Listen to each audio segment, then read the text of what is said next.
بسم اللہ الرحمن الرحیم۔ السلام علیکم میری بہنوں اور میرے پیارے بھائیوں۔ تمام تعریفیں اللہ کے لیے ہیں، وہی نیک لوگوں کا ولی ہے، سارے جہاں کو اکیلا پالنے والا ہے۔ میں گواہی دیتا ہوں کہ اللہ کے سوا کوئی بھی معبود برحق نہیں، وہ یکتا ہے، اس کا کوئی شریک نہیں، وہی صرف ایک مشکل کشا اور حاجت روا ہے، وہی دعاؤں کو قبول کرنے والا ہے اور وہی سب مخلوقات کا معبود برحق ہے۔ اور میں یہ بھی گواہی دیتا ہوں کہ ہمارے نبی محمد صلی اللہ علیہ وسلم اللہ کے بندے اور اس کے رسول ہیں۔ آپ تمام انبیاء کرام اور رسولوں کے سربراہ ہیں۔ یا اللہ ان پر، ان کی آل اور تمام صحابہ کرام پر رحمتیں، سلامتی اور برکتیں نازل فرما۔ حضرت آدم و حوا علیہ السلام کے زمین پر بھیجے جانے کے بعد سے لے کر آج تک ہر شخص کو اپنی زندگی کو رواں دواں رکھنے کے لیے کوئی نہ کوئی ذریعہ معاش اپنانا پڑا۔ حضور نبی کریم صلی اللہ علیہ وسلم کی پاکیزہ تعلیمات سے ہمیں پتہ چلتا ہے کہ خود اپنے ہاتھ سے روزی کمانے کو افضل و بہتر قرار دیا گیا، اور روزی کمانے کے لیے تجارت کو سب سے زیادہ اہمیت حاصل ہے، کیونکہ اگر رزق کو 10 حصوں میں تقسیم کیا جائے تو 9 حصے تجارت میں اور 1 حصہ باقی ذریعہ معاش میں رکھا گیا ہے۔ ارشاد نبوی صلی اللہ علیہ وسلم ہے کہ حلال روزی کمانا فرائض لازمہ کے بعد فریضہ ہے۔ حضرت ابو ہریرہ رضی اللہ تعالیٰ عنہ سے روایت ہے کہ حضور اکرم صلی اللہ علیہ وسلم نے طلب معاش کی فکر کو مخصوص گناہوں کا کفارہ قرار دیا ہے۔ ارشاد گرامی ہے، گناہوں میں سے بعض گناہ ایسے ہیں جنہیں نہ نماز معاف کرواتی ہے اور نہ ہی روزہ اور نہ حج نہ عمرہ معاف فرماتے ہیں۔ صحابہ کرام رضوان اللہ علیہم اجمعین نے عرض کیا، یا رسول اللہ صلی اللہ علیہ وسلم، پھر ان کو کون سی چیزیں معاف فرماتی ہیں؟ آپ صلی اللہ علیہ وسلم نے فرمایا، ان کا کفارہ کسب معاش میں پیش آنے والی پریشانیاں ہیں۔ اس دنیا میں جو اللہ اور اس کے محبوب نبی صلی اللہ علیہ وسلم کے بتائے ہوئے طریقوں پر عمل کر کے رزق و روٹی کمانے کے لیے بھاگ دوڑ کرتا ہے، اس کے ذریعے معاش میں برکت شامل ہو جاتی ہے، لیکن جو ناجائز طریقے سے راتوں رات امیر ہونا چاہتا ہے وہ وقتی طور پر تو شاید کامیاب ہو جائے، لیکن بدقسمتی، بیماری اور پریشانی مستقل اس کی زندگی کا حصہ بن جاتی ہے، بلکہ یہ نوزت کئی نسلوں تک پیچھا نہیں چھوڑ۔ اب سوال یہ پیدا ہوتا ہے کہ ایک بے روزگار، غریب اور تنگ دست انسان کیسے اپنی زندگی کو بہتر بنا سکتا ہے؟ آئیے آپ کو ایک واقعہ سناتے ہیں کہ جس کو سن کر آپ کا ایمان تازہ ہو جائے گا۔ آپ ہم میں سے بہت سارے نوجوان جو غربت کا رونا روتے ہیں، وہ اس عمل کو آج سے کرنا شروع کر دیں تو پھر دیکھیں اللہ پاک کتنی جلد حالات بدل دیں گے۔ ایک بھائی نے ہمیں بار بار میسج کر کے کہا کہ آپ اپنے بیان میں میری یہ بات ضرور پہنچائیں۔ وہ کہنے لگا، السلام علیکم، آپ کے چینل پر بتائی گئی ایک بات ہمارے لیے نئی راہیں کھول دیتی ہے۔ کچھ ماہ پہلے ایک ویڈیو میں فاقے ختم کرنے، عزت و برکت اور دولت کیسے ملے گی کے نام سے ویڈیو پبلش ہوئی۔ لوگوں کی داستانیں پڑھی تو مجھے نظروں میں ایک شخص گھومنے لگا اور دل سے ایک آہ کے ساتھ یہ الفاظ نکلے، واقعی اس ویڈیو میں بتایا گیا ایک لفظ سچ ہے۔ واقعی کسی وظیفے یا انسان کے کسی نیک کام کے وسیلے سے اللہ انسان کے فاقے ختم کر دیتا ہے اور اسے عزت، برکت اور سکون سے نواز دیتا ہے۔ آج میں بھی آپ کو اسی طرح کی بات بتانا چاہتا ہوں۔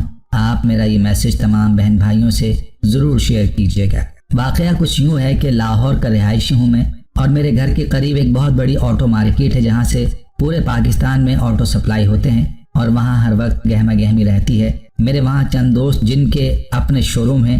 ایک دن میں اپنے دوست کے پاس بیٹھا گپ شپ لگا رہا تھا کہ بڑی سی گاڑی میں ایک شخص آیا، سب سے بڑے اخلاق سے ملا، چند کاروباری باتیں کی، ہنستا سب سے گلے مل کر واپس گاڑی کی طرف چلا۔ ڈرائیور نے دروازہ کھولا، وہ صاحب گاڑی میں بیٹھے اور یہ گئے وہ گئے۔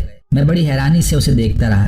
جب وہ چلا گیا تو میں نے اپنے دوست سے پوچھا، یار یہ کون تھا؟ اس نے میری طرف دیکھا اور مسکراتے ہوئے بولا، یہ فلاں شو روم کا مالک ہے۔ اس شخص کا اور شو روم کا نام لکھنا مناسب نہیں سمجھتا، بہت نیک اور اچھے انسان ہیں۔ پھر میرے پوچھے بغیر ہی ان کے بارے میں جو ان کی معلومات تھی وہ بتانا شروع ہوئے۔ کہنے لگے، یہ شخص فلاں شو روم پر آفس بوائے کے طور پر معمولی تنخواہ پر کام کرتا تھا، سارا دن صفائی ستھرائی، چائے، کھانا لانا، جب کوئی گاڑی بک جاتی تو اس کو بھی معمولی کمیشن مٹھائی کے نام پر مل جاتا تھا۔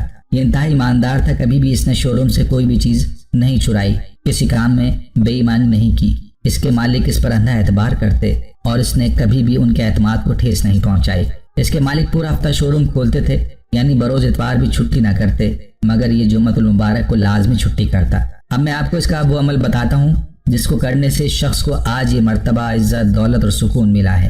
اس شخص کی بچپن سے عادت تھی کہ یہ جمعۃ المبارک کو صبح نماز فجر کی ادائیگی کے بعد علاقے کی تمام مساجد کو دھوتا، مساجد کے ساتھ بنے ہوئے باتھ رومز کو دھوتا، یعنی پہلے ایک مسجد میں جاتا، صفیں وغیرہ اکٹھی کر کے پانی سے اچھی طرح دھو کر بائبل پر لگا کر صفیں دوبارہ بچھا کر پھر دوسری میں جاتا، اسی طرح پھر تیسری میں، جب تک جمعۃ المبارک کا وقت نہ ہو جائے یہ مساجد کو دھوتا ہے۔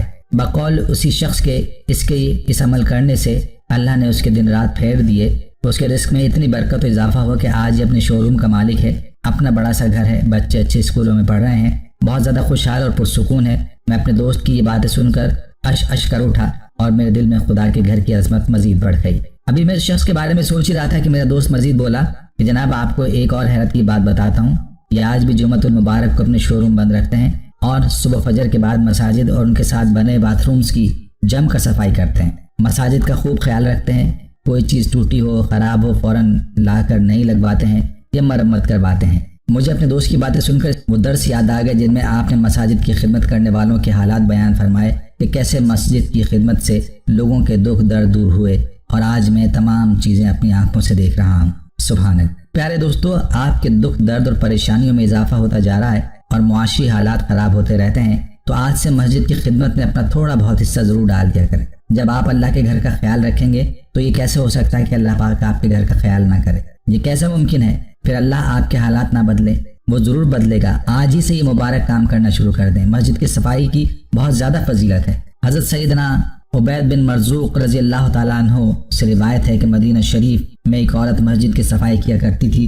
جب اس کا انتقال ہوا تو آپ صلی اللہ تعالیٰ علیہ وسلم کو اس کے بارے میں خبر نہ دی گئی۔ ایک مرتبہ حضور صلی اللہ علیہ وسلم اس کی قبر کے قریب سے گزرے تو دریافت فرمایا یہ کس کی قبر ہے؟ تو صحابہ کرام رضوان اللہ علیہم اجمعین نے عرض کی ام محجن کی۔ فرمایا وہی جو مسجد کی صفائی کیا کرتی تھی۔ صحابہ رضی اللہ تعالیٰ عنہ نے عرض کی جی ہاں۔ تو آپ صلی اللہ تعالیٰ علیہ وسلم نے لوگوں کو اس کی قبر پر صف بنانے کا حکم دیا، اس کی نماز جنازہ پڑھائی، پھر اس عورت کو مخاطب کر کے فرمایا تو نے کون سا کام سب سے افضل پایا؟ صحابہ کرام رضوان اللہ تعالیٰ علیہم اجمعین نے عرض کیا یا رسول اللہ صلی اللہ علیہ وسلم کیا یہ سن رہی ہے؟ ارشاد فرمایا تم اس سے زیادہ سننے والے نہیں ہو۔ پھر رسول اکرم صلی اللہ علیہ وسلم نے فرمایا اس عورت نے میرے سوال کے جواب میں کہا مسجد کی صفائی کو میں نے سب سے افضل عمل پایا۔ پیارے دوستو، دیکھا آپ نے مسجد سے محبت کرنا اور اس کی صفائی ستھرائی میں حصہ لینا کیسا پیارا عمل ہے کہ اس کی برکت سے اس عورت کی نماز جنازہ ہمارے پیارے آقا صلی اللہ تعالیٰ علیہ وسلم نے بھی پڑھائی۔ ہمیں بھی مسجدوں کو پاک صاف رکھنا چاہیے کہ مسجد کی صفائی کرنے والا اللہ عز و جل کا محبوب ہوتا ہے۔ حدیث پاک میں ہے کہ جو مسجد سے محبت کرتا ہے اللہ عز و جل اسے اپنا محبوب بنا لیتا ہے۔ اللہ پاک ہمیں اس عمل کو کرنے کی توفیق عطا فرمائے۔ پیارے دوستو، ہم یہ امید کرتے ہیں کہ آپ کو ہماری آج کی یہ ویڈیو ضرور پسند آئی ہوگی۔ اگر آپ کو ہماری آج کی یہ ویڈیو پسند آئی ہے تو آپ سے گزارش کرتے ہیں کہ آپ ہمارے چینل کو ضرور سبسکرائب کر لیں اور ساتھ ہی لگے بیل کے بٹن کو بھی پریس کر لیں تاکہ آپ کے پاس ہماری آنے والی مزید معلوماتی ویڈیوز کا نوٹیفیکیشن بر وقت ملتا رہے۔ سبسکرائب کے ساتھ ساتھ ہماری ویڈیوز کو لائک بھی کریں اور اپنی قیمتی رائے کا اظہار اپنے کمنٹس میں ضرور کریں۔ کمنٹس میں آپ اپنے سوالات بھی ہم تک پہنچا سکتے ہیں۔ اللہ تعالیٰ آپ کو اپنے حفظ و امان میں رکھے، آمین۔